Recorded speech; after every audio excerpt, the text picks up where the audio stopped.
The night had always been silent in Ojuwe village, except on moonlit nights like this. That night, as the pale full moon climbed over the canopy of ancient trees, a sound rose from the village square. Dum, dum dum, dum. It wasn't just any drumbeat. It was the sacred rhythm, one only played during the day of the ancestors. But tonight wasn't the festival. And it wasn't noon. It was midnight. The sound rolled over the rooftops, through the rustling raffia leaves and past the sacred river. Goats bleated in fear. Children stirred in their sleep. An elder sat up, breath held, because they had heard that rhythm once before, 50 years ago, the last time a curse fell on the land. The villagers rose slowly, and barefoot. One by one, the clan heads gathered under the iroko tree, their eyes fixed on the center of the square. There, seated on a stool carved with ancestral signs, was Abeo, a 13-year-old drummer boy. He sat still. His drum lay silent now. But the sound still echoed. Who played the drum? The priest of Ogun demanded. Abeo raised his hand slowly. I did, but at noon. For practice. A silence fell over the people like a cold blanket. Someone whispered, then why is it echoing now? They called for Elder Nene, the only living person from the last time it happened. The hunched woman came forward slowly. Her face was wrinkled like dry bark, but her eyes were sharp. She sniffed the air, stepped forward, and ran her fingers along the rim of the drum. Then she looked up. This drum, she said in a voice like dry leaves, was carved from the wood of the Odin tree. A forbidden tree. One that speaks. Gasps spread through the crowd. Abeo's mother collapsed. His father covered his face in shame. But the boy, young and unaware, just sat there, confused and afraid. Elder Nene continued, this drum is not just an instrument. It is a mouth. And someone, or something, is using it to speak.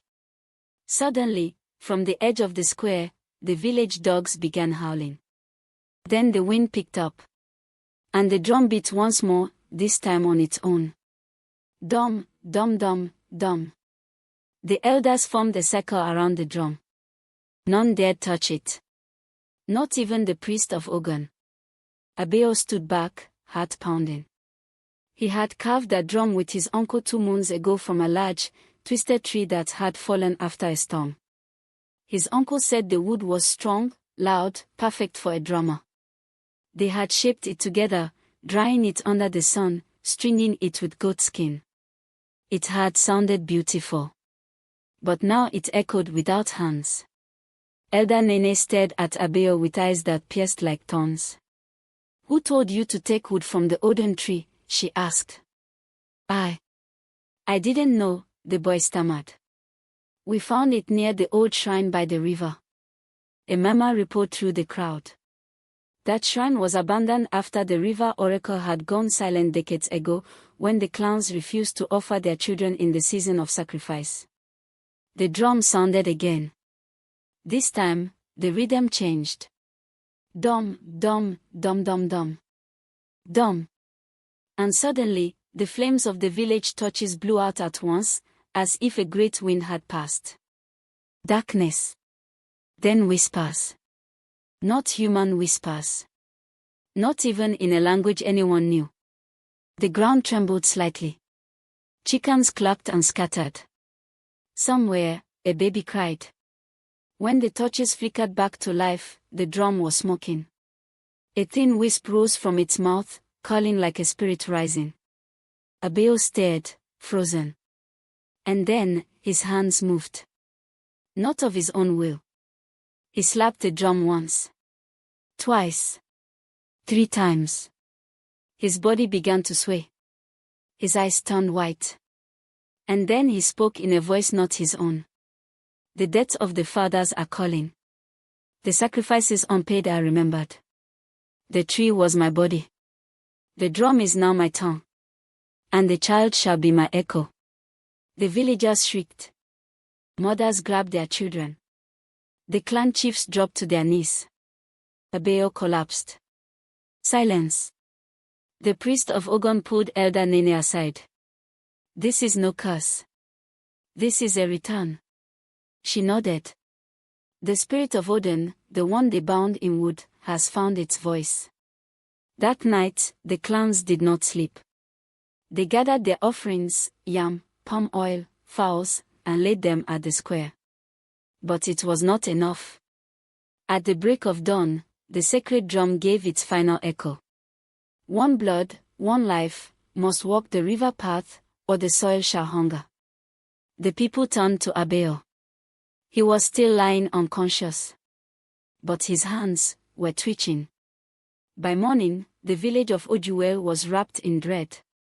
Smoke from sacrificed offerings still rose in thin spirals at the square, but the drum remained silent, almost watching. Abeo hadn't spoken since he collapsed.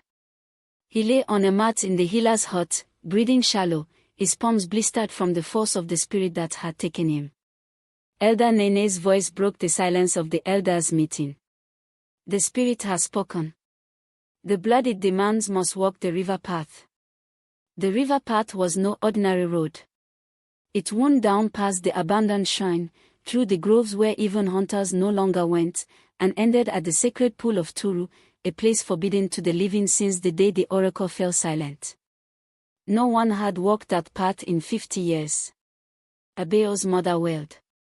How can a boy carry the burden of the ancestors?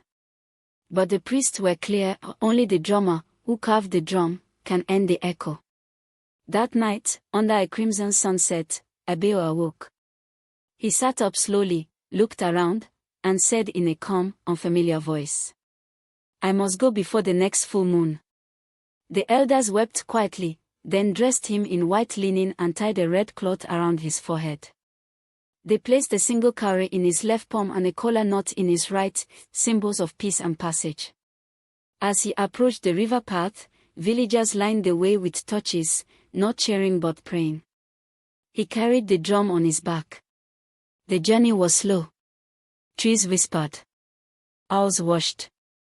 At times, it seemed like something was walking beside him in the dark, not threatening, but ancient.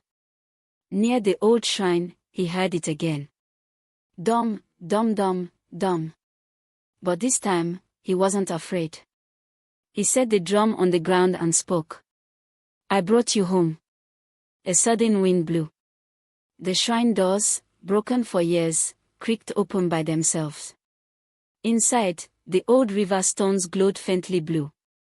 Abeo stepped in and began to play, not for sacrifice, not for summoning, but for peace. The drum sang. It sang of broken promises. Of forgotten rituals. Of a time when humans and spirits dined at the same fires. And then, it fell silent. The ground trembled. From the pool behind the shrine, water rose, not violently, but gently, like a tall woman standing. A figure formed from mist and river light, a being with no face, only a shining mask of wood. It reached for the drum, then placed a hand on Abeo's head. The debt is paid. The tongue returns to silence. Guard the balance, child. Then it vanished. By morning, Abeo returned. Alone. Alive. Changed. The drum was gone. In its place was a small carved token, shaped like the old Odin tree. From that day forward, no one heard the midnight drum again. But during festivals, when Abeo played a new drum, one carved from blessed wood, the rhythm carried something different. Not warning. Not anger. But peace.